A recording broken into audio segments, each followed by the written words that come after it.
Tim Hugh. Well, we can discuss all this with Fiona O'Reilly from Catholic Voices, Lavinia Byrne, a former nun who left her religious order over the issue of women priests, Michael Walsh, a Catholic author and historian of the Papal Conclave. But first, Father Christopher Jamieson, who's a former abbot of Worth Abbey and star of the BBC series The Abbey.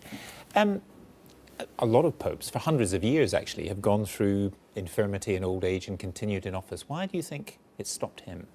Well, I think if we take the previous Pope, John Paul II, he saw his illness as a witness to the importance of people who are sick and infirm, and he wanted people to see him in his infirmity, and he went to the balcony to show them himself and to say, I am still a child of God, and this important witness of the importance of caring for the sick and the infirm and the dying. Now, Pope Benedict is not ill, he's just very old. And I think there's a significant difference that because people can now live not so much through illness, but they can live through old age, quite remarkably, for a very long time. He could live with us for many, many more years. And he's aware that actually the declining years of a person who's just aging is quite different to a person who's sick. And so he feels it's right, in all humility, to admit that and to step down. And do you think it's partly to do with, get onto the spiritual role in a moment, but the managerial role, if we can put it like that, in the church, which is very taxing, and that's where he's run into some trouble, not the spiritual, intellectual, theological side, and it demands somebody who's fitter. It certainly demands somebody who's fit to deal with what is, a significant organisation.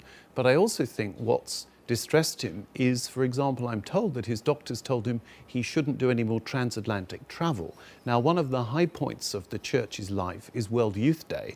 The next World Youth Day is in Rio de Janeiro in July, and I think he feels that millions of young Catholics, literally millions of young Catholics, would be very disappointed if we had World Youth Day without the Pope, because World Youth Day is the Pope's personal invitation to the youth of the world, and he probably feels they deserve to have the Pope there. Do you think, though, in a secular world, we sometimes fail to, particularly in media, we fail to recognise the spiritual side, and we kind of treat him as if he's the head of BP or Apple or Microsoft, as if he's the leader of a big corporation, and that's where his feet gets held to the fire. I think you've put your finger absolutely on it, that he feels that above all the spiritual role of being the Pope requires energy, to preach, to counsel, to teach. He's above all a teacher, and I think he feels if he can't teach, then of course he's not able to fulfill a key role in the church. And I think you're right. Most chief executives don't have to be teachers along with being chief executives. But did he's been widely praised today as an intellectual and theologian, but was he up to the challenges of the modern media and the kind of scrutiny which is relentless on the child abuse and, we heard about the butler there, which did take its toll certainly on the church and perhaps on him personally? I think he's shown himself quite shrewd about the media.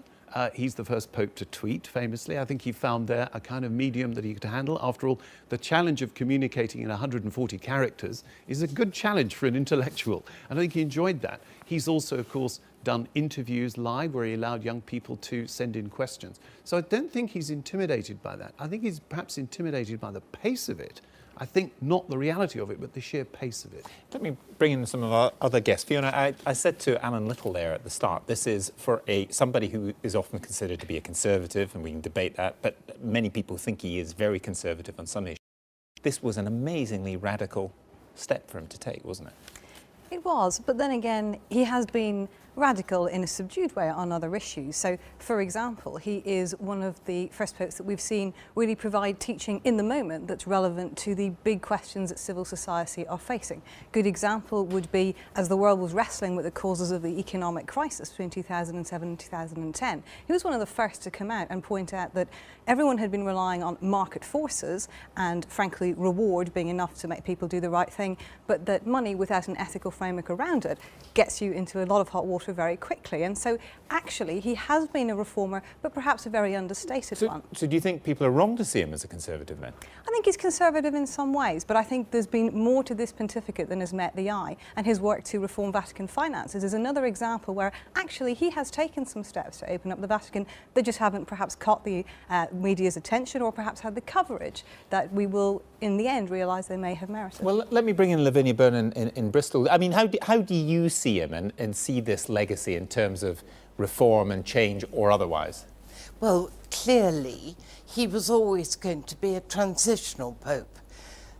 The cardinals who elected him knew he was an old man, and they must have envisaged a short period of office for him. What's intriguing is that he has removed himself, and on today of all days, the Feast of Our Lady of Lourdes, which is a day that is supposed to be all about healing and about health. So what this is, health-wise, what this means, is still intriguing, I think. Are you, how can I put it, are you glad, frankly, that he has decided to go because you hope that the future may be more to your liking within the church? No, I think it would be ungracious to say that I was glad, because in my lifetime, there have been 7 popes. You know, popes come, popes go. The church goes on forever. But I do envisage a future that is more open to addressing the critical question about how the church inhabits the world. It's no good just condemning secularism. The church must deal with the questions that are being raised by contemporary society and discern where God's will is.